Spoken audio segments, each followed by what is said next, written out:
Hi everyone, welcome back to Happy Homes Portfolio Power-Ups. I'm coming to you from the heart of the Low Country, and today we are starting our 10-part property management 2026 series with a topic that is literally keeping Charleston property owners up at night. In 2025, our beautiful city didn't just see a spike in tourism. We saw a massive surge in rental fraud.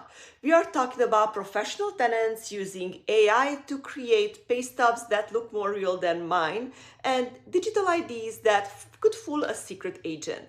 I recently spoke to an owner in Mount Pleasant who lost $15,000 in unpaid rent and legal fees because of a single fraudulent application. Today, I'm going to show you exactly how the Happy Homes team is fighting back and how you can protect your Charleston investment in 2026. If you want to make sure the person you hand your keys to is actually who they are, stick around.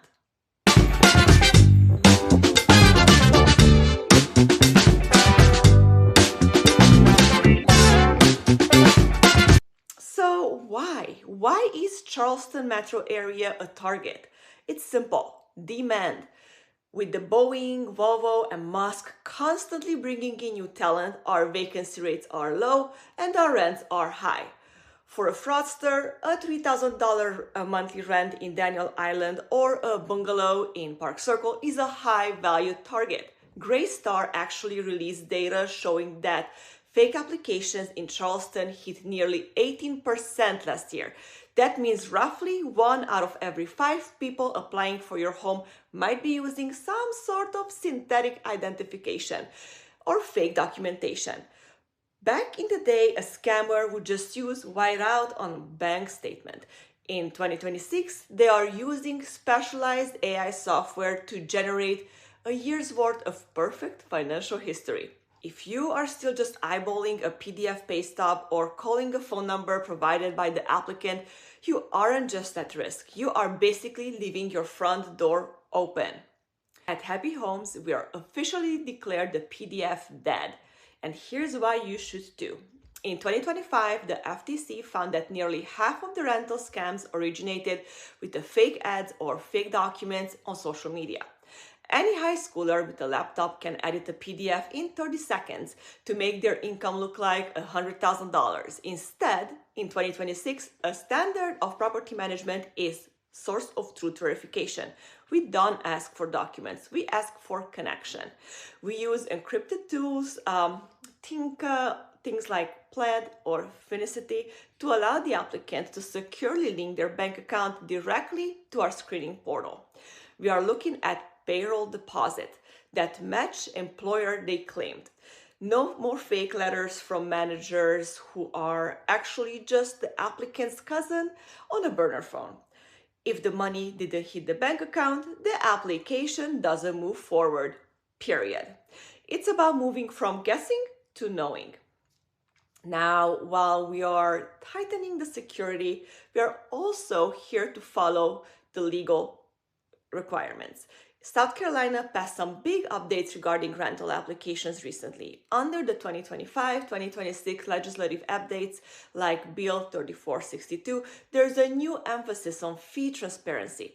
You can't just charge whatever you want for an application fee. In general, it needs to cover the actual cost of the report, often kept around $75. More importantly, if you deny someone in Charleston today, you must provide a written notice stating the exact reason within 20 days. If you don't, you could be liable for 3 times of the application fee plus court costs. At Happy Homes, we handle this compliance headache for our owners. But if you are doing it yourself, you need to keep a paper trail of why someone was denied, especially if it was due to fraud. If you are managing your own properties in West Ashley or Somerville, here is your Happy Homes 3-step defense for 2026. 1. Biometric ID verification. Stop accepting photo IDs via email. Use a tool that requires a live selfie to match the ID chip. It prevents those stolen identities that have been popping up in North Charleston. 2. The Google Maps test. This is our favorite trick. If they list an employer, Google that office. Does it look like a real business? We've seen applicants list companies that turn out to be vacant lots in Monk's Corner or a UPS store mailbox. 3. The social footprint. Charleston is a small town. If they claim to be a high-earning executive at Boeing but have zero professional presence or local ties, that's a red flag. Dig deeper. The market is moving fast and the scammers are moving faster. But with the right tech and the local team that knows the streets of Charleston, you can stay ahead. If you're worried about your current screening process or you got a property sitting vacant and you want to ensure you get a happy tenant, give us a shout. Hit that subscribe button so you don't miss the next week's episodes where we are talking about predictive maintenance and how do we stop your AC from dying in July heat before it even happens. Until then, keep building that empire.